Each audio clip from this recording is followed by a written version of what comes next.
Bonjour, merci d'être à cette conférence midi organisée par l'Oregan et le RECEF ECO. Notre conférencière, c'est Charmaine Lévy. Elle est professeure de sciences sociales à l'Université du Québec en Outaouais depuis 2005, où elle enseigne les études de développement international. Ses recherches se spécialisent dans les domaines des études du développement international, des études féministes, de la sociologie politique, des mouvements sociaux et des études latino-américaines, sur lesquelles elle a d'ailleurs publié plusieurs livres et chapitres de livres.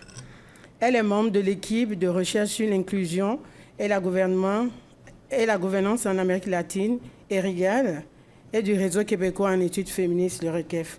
Bon, merci Charmaine pour ta présentation. OK. Merci Nerita. Je commence par remercier Nerita et Denise Côté, qui est la directrice du pôle RECEF UCO, et aussi le technicien audiovisuel. Merci. Puis tout le monde qui est venu aujourd'hui. Je sais que c'est pas facile parce que vous avez beaucoup de travaux à rendre bientôt, là, et puis ça peut être assez stressant, mais merci pour prendre cette pause et venir échanger. Un peu sur la présentation sur les féminismes contemporains en Amérique latine. En fait, ça fait partie d'un projet de recherche qui a commencé en 2014 avec la professeure Simone Bonne de l'Université de York, quand on a rédigé une demande de subvention sur le mouvement féministe au Brésil, parce que nous deux, on travaille sur le Brésil, et puis on était frappés qu'il y avait beaucoup de publications sur certains sous-mouvements féministes au Brésil, mais il n'y avait rien qui donnait une vue panoramique de qu'est-ce que c'est le mouvement aujourd'hui. Donc, on s'est dit, oui, on va commencer à faire une genre de mapping de qu'est-ce que c'est le mouvement. À notre grande surprise agréable, notre demande de subvention était approuvée. Premier rang, on était très fiers. Et puis, on a commencé ce projet à partir du Brésil. Mais une partie de ce projet, c'était aussi de faire des comparaisons avec d'autres mouvements féministes en Amérique latine. Et donc, on a c'était le dernier projet ce projet de subvention du CRSH. Je dois dire que c'est le CRSH qui a subventionné.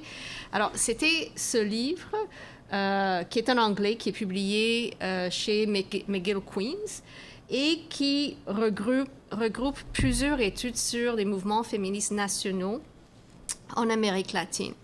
Donc, l'idée de ce livre, c'était d'abord de faire un état de lieu des mouvements féministes, c'est-à-dire que qui est le mouvement, qu'est-ce que fait le mouvement aujourd'hui, les réussites et les défis du mouvement, de chaque mouvement, et aussi de valider la centralité du mouvement féministe en politique et dans les différentes sociétés latino-américaines.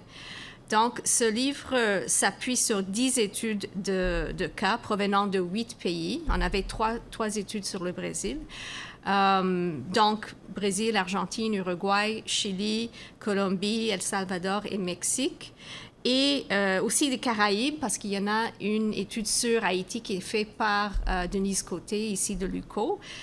Alors, l'idée, c'était de comprendre la manière dont les mouvements des femmes ou les mouvements féministes ont réagi à des processus de changement sociétal récents. Et on était façonnés par ces changements-là et que se sont appropriés de ces changements. L'idée aussi, notre objectif, c'était de faire des contributions théoriques et empiriques, de donner, encore une fois, une vision panoramique des mouvements face à une littérature qui était plutôt sur des cas très, très, très spécifiques. Ouais. Donc, et ce qui était intéressant, c'est que au fur et à mesure, ça a pris quand même plusieurs années de rassembler les chapitres. C'est toujours une aventure d'écrire un livre collectif. parce qu'il y a des gens qui désistent. Souvent, on a au début on a une douzaine de chapitres, puis il y a du monde qui désiste pour plusieurs raisons. Puis après ça, on a 10 chapitres. Et dans ce cas aussi, on voulait donner la voix aux jeunes féministes latino-américaines. Et là aussi, ça comprend des traductions de chapitres aussi, d'espagnol en anglais. Donc, c'est tout un travail, mais ça vaut... pour moi, ça vaut vraiment la peine. C'est extrêmement riche. Et ce qui était intéressant aussi, il y en avait, pendant qu'on travaillait sur ce livre-là, il y a tellement de choses qui sont passées dans le mouvement. Si on prend, l'approbation de l'avortement en Argentine, au Mexique, plus récemment cette année, en Colombie. Donc, pendant qu'on écrivait, on voyait comment ça bougeait aussi, puis sans parler de tout ce qui s'est passé au Chili aussi, et l'implication du mouvement féministe dans l'élection d'un gouvernement assez progressiste, assez issu du mouvement féministe, issu du mouvement étudiant aussi. Donc, c'est très stimulant, voilà. Donc, voilà les objectifs de ce livre-là. Donc, je vais commencer à décrire un peu les faits saillants de ce livre-là. Alors, la question qu'on se posait d'abord, c'est pourquoi est-il important d'étudier le mouvement féministe en Amérique latine en 2022? C'est vrai, je viens de vous donner la réponse dans le sens de tout ce qui se passe. C'est assez vibrant. Il y en a des nouveaux acteurs, de nouvelles personnes, associations. Et puis, je vais le résumer dans une phrase qui vient d'un des chapitres de ce livre-là, d'une activiste féministe qui dit « Être femme et survivre au Mexique est un acte de résistance ». Ça veut dire beaucoup de qu'est-ce que c'est de vivre comme femme au Mexique aujourd'hui, quels sont les défis à la fois pour des femmes et pour le mouvement féministe. Donc, si on veut comprendre pourquoi est-il important, quelle est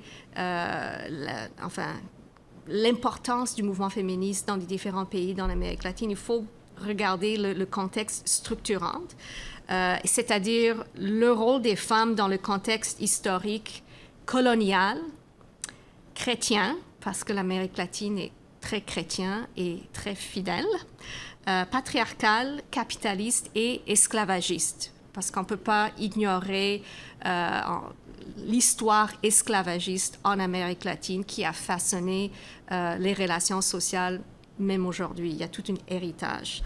Donc, on parle des structures sexistes, des structures racistes et aussi des inégalités socio-économiques qui sont les réalités latino-américaines. Donc, dans tout ça, il faut prendre en compte que les rôles genrés sont historiquement construits. Je vais partir d'une lecture anthropologique parce que c'est ma formation et d'abord avant tout anthropologique.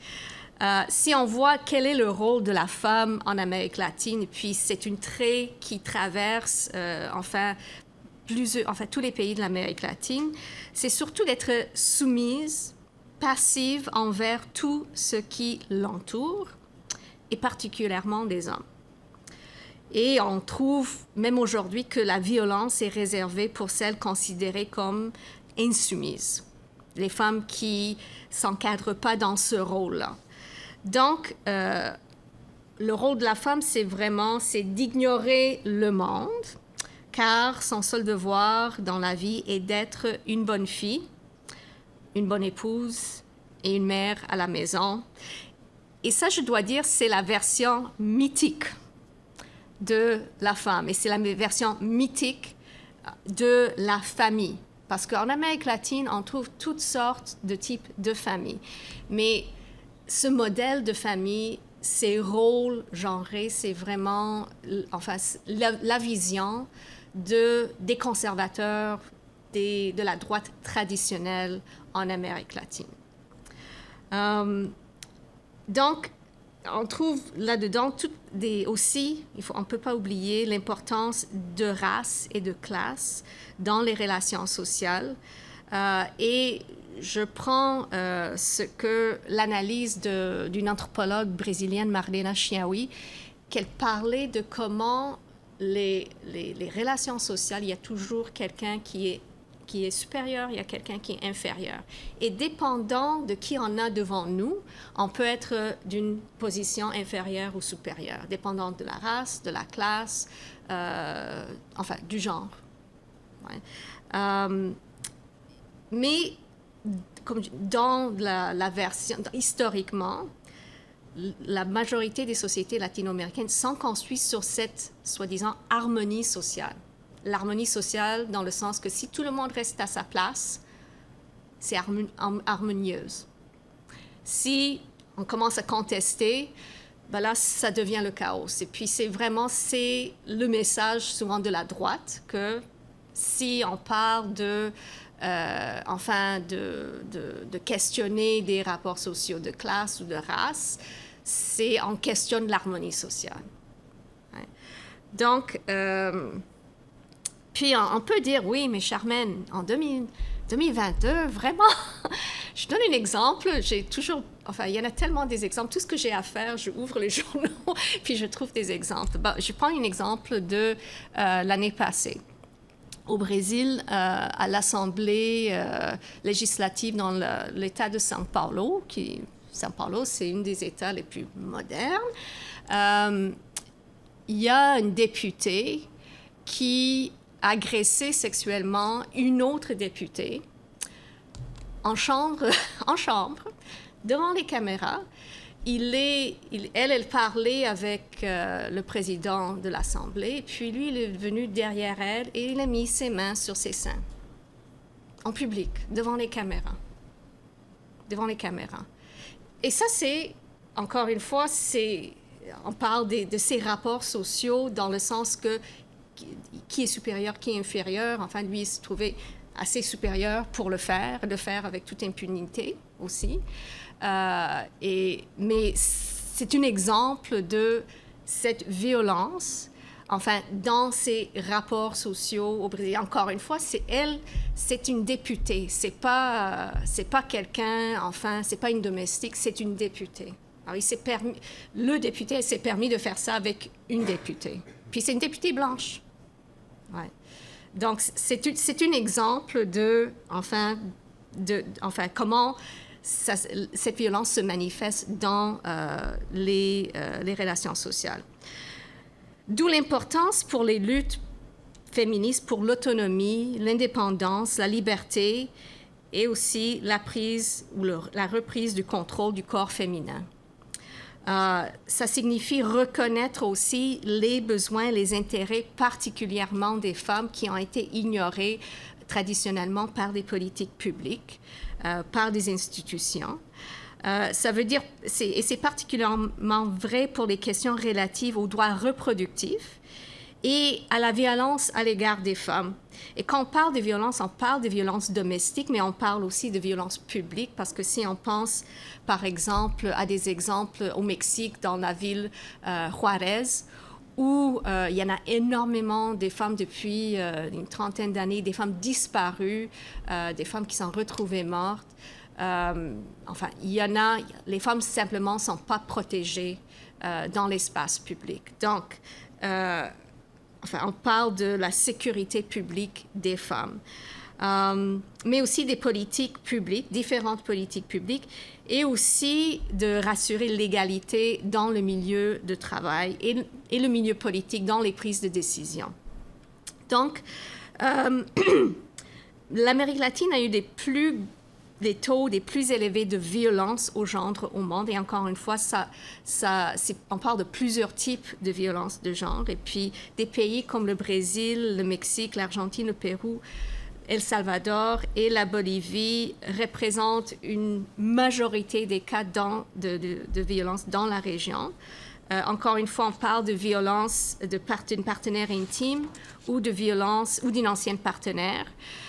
Puis, encore une fois, hier, j'ai décidé pour le fun d'ouvrir un journal brésilien. Et là, il y a un cas de violence domestique d'un homme qui a tué sa femme. Enfin, qui a tué sa femme et puis qui l'a avoué qui a essayé de se tuer, mais bon, ça n'a pas marché. Puis il a parlé avec son frère pour dire j'ai fait une merde, voilà. Et ça, c'est vraiment, c'est quasiment tous les jours. Ce qui a changé, ce qui est intéressant, c'est que maintenant, on les rapporte comme des cas de fémicide. Et ça, je vais revenir là-dessus, que l'importance qu'on a mis un nom là-dessus, parce qu'avant, c'était considéré comme un fait divers. Ouais. Donc, encore une fois, c'est la définition de fémicide qui est le meurtre d'une femme en raison de son sexe. Et la quantité, enfin, le fait que c'est tellement répandu en Amérique latine que ça porte des questions sur, enfin, la prise en charge, la compréhension de ce problème, la prise en charge par l'ordre public.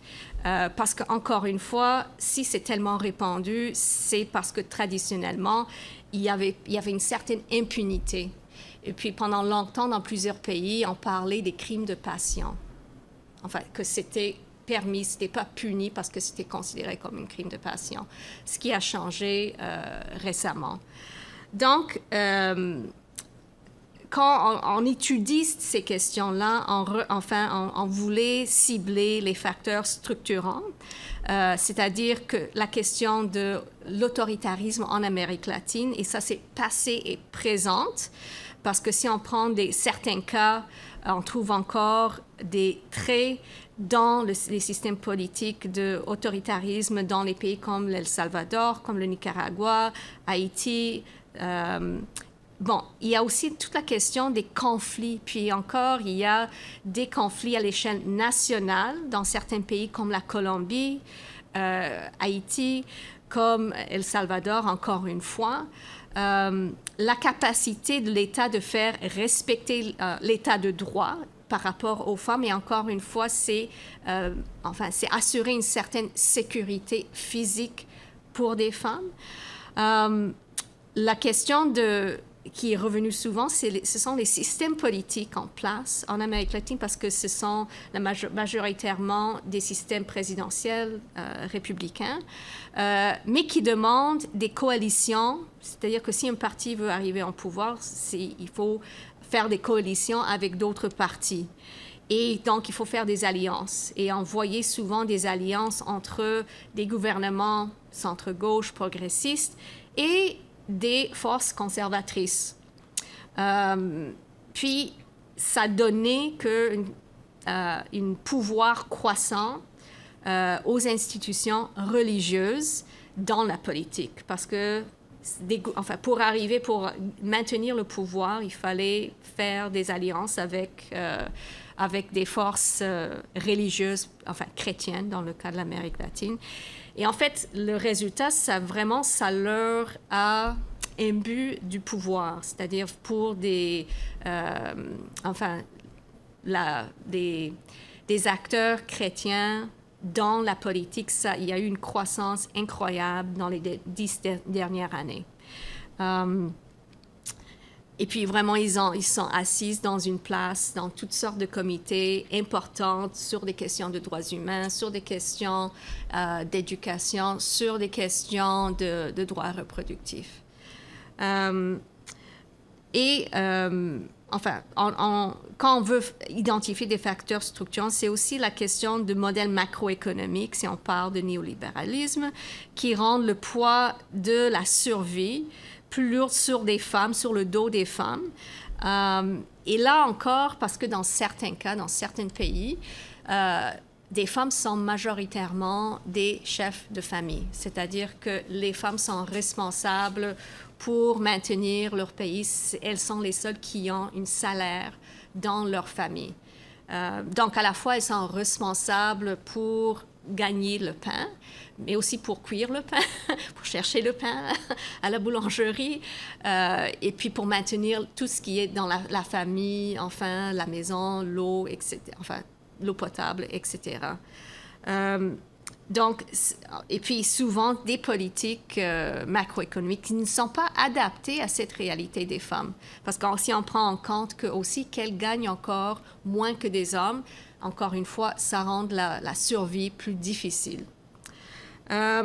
Donc, on trouve globalement des disparités dans les politiques genrées qui découlent des différentes combinaisons de ces facteurs-là.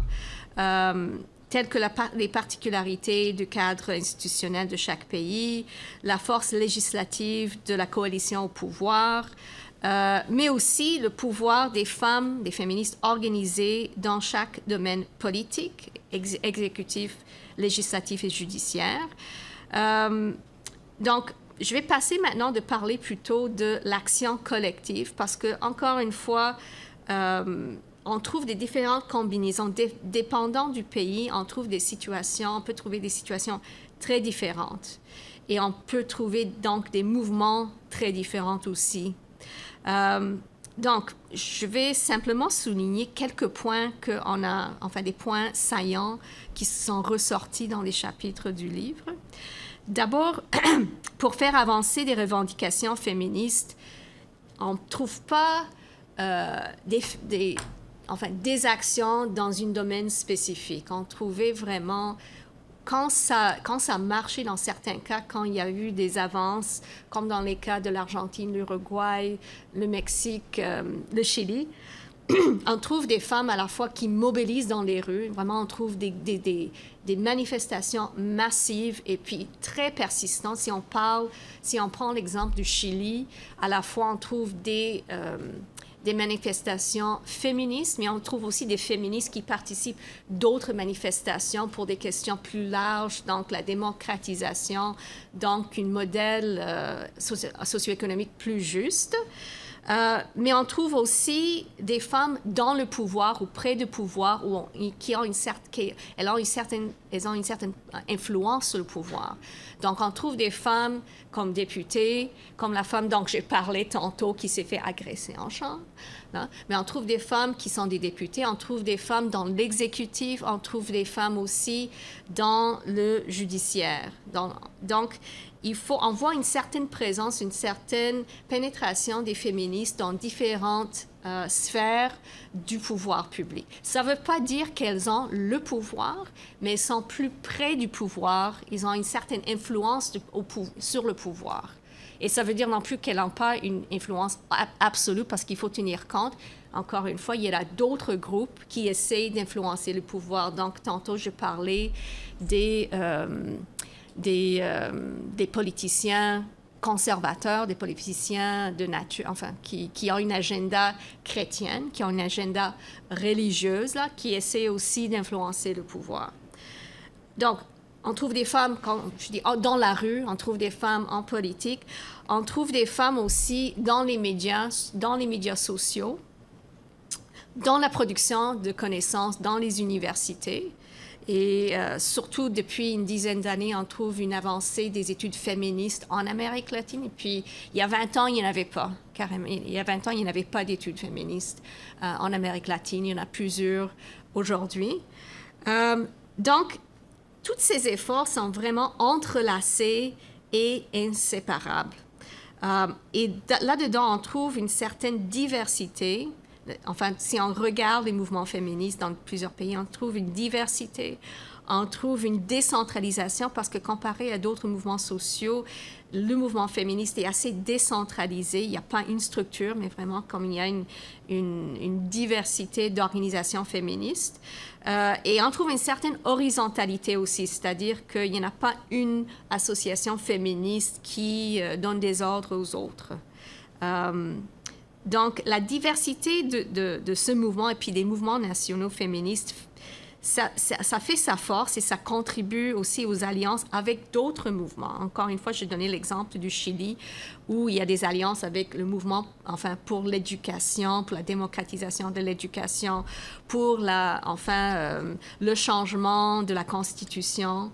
Au Brésil, on trouvait avec le mouvement des Afro-Brésiliens. On trouvait aussi avec toute la question de logement social. Donc, on voit, cela veut dire qu'il y a il y a différents types de féminisme, en tout vraiment plusieurs types de féminisme. Il y a des féministes qui sont plus institutionnels, encore une fois, qui sont plus près du pouvoir. On trouve ce qu'on appelle des féministes populaires, qui sont à la base et qui ont une grande importance aussi au niveau de valider quel est l'état des lieux pour les femmes, enfin, dans les quartiers populaires, urbains ou dans le milieu rural. Et on trouve aussi des autonomes, des féministes autonomes qui sont plutôt des féministes anarchistes. Et on trouve aussi des différents types de femmes dans le mouvement féministe. On trouve des femmes racialisées, on trouve des femmes de différentes classes sociales, on trouve des femmes de différentes sexualités aussi. Donc, dans tout ça, enfin, cette diversité, l'idée, c'est vraiment qu'on a tout à gagner ou perdre ensemble. Il faut travailler. Si le mouvement féministe veut avancer, il faut travailler ensemble. Il faut trouver des points qui réunissent. Et puis, dans ce qu'on trouve dans plusieurs cas, des revendications qui réunissent les féministes, c'est la question de violence contre les femmes et puis la question de droits reproductifs. Et puis, je prends une autre citation des féministes en Argentine, dans ce sens-là, qui dit « S'ils en touchent une, ils nous touchent toutes ». Donc, une autre... ce qu'on trouvait aussi, c'est plus récemment la présence de cyberféminisme pour sensibiliser le public, mais aussi pour organiser c'était une moyen d'organiser des manifestations, des flash mobs, des marches, des sit-ins, etc. On trouve, un autre point, on trouve la présence des partis progressistes au gouvernement central. Ça a contribué à la capacité des femmes d'organiser, à faire passer leurs revendications sexo-spécifiques à travers les institutions politiques. Encore une fois, il y a eu une certaine influence, mais aussi dans le système judiciaire. Et puis, j'ai une amie, Fiona McConnell, elle a écrit un livre vraiment super intéressant de comment des femmes, des féministes avocates se sont organisées justement pour faire reconnaître le féminicide et faire que le féminicide est puni par la loi au Brésil. Puis ça a pris une dizaine d'années, mais ce sont des avocats qui se sont organisés avec des féministes dans l'exécutif du gouvernement pour arriver là. Donc, on trouve qu'avec des gouvernements progressistes, il y a une certaine ouverture. C'est vraiment, il y avait une fenêtre d'opportunité pour se mobiliser. Mais dans certains cas, ça a créé aussi ce que moi j'appelle une certaine immobilisation, c'est-à-dire que le fait qu'il y ait une proximité entre des groupes féministes, des organisations féministes et les gouvernements au pouvoir, les féministes étaient réticentes de critiquer ces gouvernements-là, parce qu'il y avait comme une certaine alliance. Donc, il y avait une certaine relation, ce que moi j'appelle néo-corporativiste aussi, qui, dans le cas du Brésil, pour un certain moment, ça affaiblit le mouvement, sa capacité de se mobiliser. Ouais.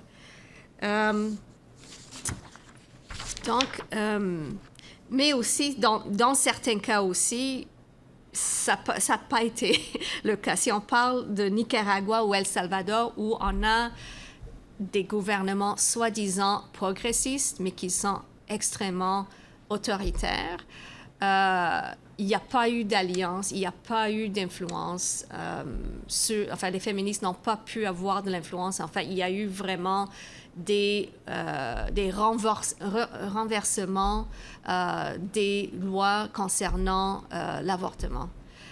Même El Salvador et Nicaragua sont des pays où une femme, si elle est soupçonnée par son médecin, si elle a fait une fausse couche, mais elle est soupçonnée d'avoir provoqué une fausse couche, elle peut faire du prison. Et puis, il y a des femmes qui font du prison, qui sont en prison parce que leur médecin a dénoncé. Donc, c'est vraiment grave sur plusieurs niveaux. Mais encore une fois, ce sont des gouvernements autoritaires et qui ont fait des alliances avec des institutions religieuses. Et ça fait que ce sont des situations assez difficiles pour des féministes. Ça ne veut pas dire impossible, il y a toutes sortes de campagnes. C'est dans ces cas-là, on voit que les mouvements féministes ont fait des alliances au niveau international pour pouvoir appuyer leur cause et puis qui font plusieurs... qui travaillent dans la rue et puis aussi dans les cours. Donc, les femmes organisées dans ces pays ont développé une certaine collaboration, dans certains cas avec des agences gouvernementales de politique féminine, ce qu'on appelle des fémocrates, et qui ont eu dans certains cas, c'est avancé, si on parle aussi de l'Argentine, où il y a eu même une présidente qui était très ouverte à des revendications féministes. Et puis, c'est le seul pays où on a un ministère on parle des ministères des genres au pluriel. Je pense que c'est la seule pays au monde où on a... Et c'est drôle parce que chaque fois que dans les médias français ou anglais, on traduit, on oublie toujours le S de genre. Je pense qu'on n'est même pas habitué à voir ce mot genre au pluriel. Et un autre exemple plus récent, c'est la Colombie. C'est tout récent, ça fait même pas un mois, où on trouve qu'il y avait 90 organisations et plus de 130 activistes qui ont fait un procès pour demander à la Cour constitutionnelle de la Colombie de dépénaliser l'avortement. Elles ont réussi. Et on voit que le travail collectif, c'est qu'une des stratégies qui ont soutenu la lutte pour les droits fondamentaux et que les féministes de la région s'adaptent leur approche aux défis locaux. Parce qu'encore une fois, la Colombie, c'est une autre conjoncture. C'est un pays qui était ravagé par une guerre civile pendant plusieurs années, où les mouvements des femmes portaient surtout sur la question de la paix et comment protéger les femmes de la violence. Donc, une tendance importante visible dans les pays inclus dans ce volume, ainsi que dans d'autres pays du monde, c'est l'avancement du cadre réglementaire qui reconnaît la violence à l'égard des femmes comme un crime, encore une fois, très importante, et qui étend les droits et les services publics dans ce domaine. Alors, c'est pas seulement que ça soit reconnu comme un crime, mais qu'il y a des services, qu'il y a aussi une sensibilisation. Au Brésil, il y en a eu pendant le gouvernement du Parti des travailleurs, beaucoup de fonds disponibles aux organisations féministes justement pour sensibiliser les forces d'ordre, pour sensibiliser les procureurs, pour sensibiliser les juges à ces questions-là, que c'est très important. On ne peut pas assumer que parce que ça devient une loi que, c'est gagné. Il y a eu, et puis vraiment à tous les niveaux, parce qu'au Brésil, il y a plusieurs niveaux de police, de forces d'ordre. Donc, il y a eu des fonds, investis dans comment sensibiliser, des fonctionnaires publics à ces questions-là. Et puis, il faut dire, c'est tout un travail, parce qu'on trouve encore des juges qui n'y croient pas, qui ont encore ce que j'ai décrit au début, cette image de la famille, cette image, cette vision de ce que la femme devrait être, soumise, silencieuse. Donc, c'est tout un travail assez important, encore une fois, de reconnaître le problème et puis après ça, de travailler de comment on va prévenir ce problème-là. Encore plus, cette semaine, dans les journaux, il y avait un cas en Argentine où une femme était violée par plusieurs hommes. Et justement, la ministre de la femme, des genres, elle a fait une sortie assez intéressante pour dire qu'il faut qu'on travaille, c'est une question culturelle, il faut qu'on travaille, enfin, qu'est-ce qui fait que ces hommes se sont dit qu'ils se sont permis de faire cet acte de violence? Comment est-ce qu'ils sont arrivés là? Ouais. Donc, c'est vraiment de questionner, et c'était assez intéressant parce que elle a sorti ça et puis elle était attaquée par des gens de droite qui disaient ben là, vous êtes en train de dire que tous les hommes sont des violeurs. Puis elle dit non, c'est pas ça que je veux dire. Mais c'est de comprendre qu'est-ce qui fait que des hommes, enfin, sont allés jusque-là. Ouais. Donc, c'est, encore une fois, c'est assez intéressant les efforts, enfin, qui sont donnés au niveau des, enfin, pour les femmes d'avoir accès aux ordonnances restrictives, aux conseils juridiques, de fournir les femmes avec ces services-là. Une autre constat qu'on a trouvé, c'est toute la solidarité et l'influence entre différents mouvements nationaux. On a trouvé que le mouvement, surtout des bandanas verts en Argentine, qui ont eu une influence sur d'autres mouvements sociaux en Uruguay, au Paraguay, au Brésil et au Mexique. Il y a vraiment, c'est leur moyen de revendication, leur symbole à voyager dans d'autres régions du monde.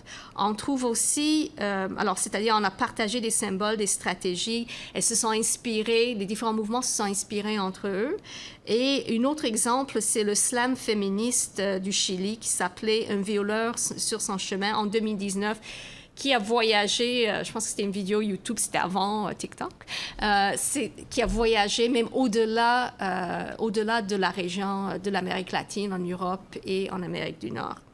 Donc, je vais terminer ici. On trouve qu'il y en a plusieurs avancées, mais encore des défis majeurs, parce que quand on voit les statistiques sur la violence sexuelle, on voit qu'il y en a beaucoup. Et puis, mais les conclusions qu'on a retirées, ce qu'il faut voir dans ce mouvement, il faut voir toutes ces avancées dans une longue terme. Parce que quand on voit certaines avancées que je viens d'annoncer, c'est vraiment le produit des années, puis des fois des décennies de travail, de mobilisation dans plusieurs niveaux de la société. C'est pas rassurant pour des femmes qui subissent la violence, des femmes qui sont dans des situations très précaires, mais c'est vraiment, il faut voir toutes ces luttes-là, ces revendications dans le long terme. Si on regarde justement le droit de vote des femmes, ça a pris 100 ans pour arriver, une centaine d'années. Donc, on voit que ce qu'on voit aujourd'hui, on peut dire que c'était 30-50 ans de lutte, d'avancée. C'est vraiment, à la fois, c'est un point d'arrivée, mais c'est un point de départ d'aller plus loin. Donc, chose certaine, et puis encore, il ne faut pas voir ces avancées-là, enfin, d'une façon linéaire non plus.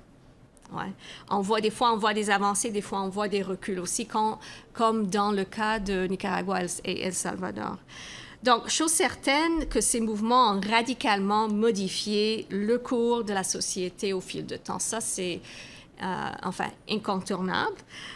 Sans ces mouvements féministes, l'égalité homme-femme n'avancera pas dans ces pays-là. Et l'avancement du mouvement féministe fait aussi réagir les forces conservatrices dans la politique et dans les institutions religieuses aussi. Puis il faut dire encore une fois, aujourd'hui, enfin, il y a une vingtaine d'années, les institutions religieuses, c'était le message, ça se donnait dans les églises, mais aujourd'hui, ça se donne dans les églises, ça se donne au gouvernement, ça se donne au Congrès, au Sénat, ça se donne dans les médias sociaux et puis en Amérique latine, dans les médias tout court, là, parce que dans plusieurs pays, moi j'étudie le Brésil et puis les églises, ils contrôlent beaucoup, enfin, télévision, radio, là. Si vous promenez en campagne, il y a deux types de radio. Il y a chrétienne Et puis, il y a des chansons de cowboy. C'est tout au niveau radio. Donc, il y en a vraiment... ils ont plusieurs moyens de passer leur message au public, beaucoup plus que le pupitre de l'Église. Et puis, vraiment, il y a une réaction assez forte, une backlash, des forces conservatrices qui, a ces avancées des femmes. Parce que ça va tout à l'encontre de leur vision de la société, à la fois de la question, des rapports de genre, des rapports de classe, des rapports de race. Et encore une fois, eux, pour les forces conservatrices, ils veulent maintenir ce qu'on appelle l'harmonie sociale. L'harmonie sociale, que tout le monde reste à sa place et tout va bien. Donc, on a cette backlash des forces conservatrices, mais on a eu la contre-backlash aussi des mouvements féministes dans des endroits comme le Mexique, comme le Chili aussi. On voit toute une dialectique entre les différentes forces de la société, puis c'est assez intéressant à étudier aujourd'hui. Comme je disais, moi, je trouve ça assez stimulant que chaque fois que j'ouvre le journal, je vois des nouvelles assez intéressantes de comment ça progresse. Là. Je vais le laisser à Sab. Encore une fois, merci beaucoup pour votre présence.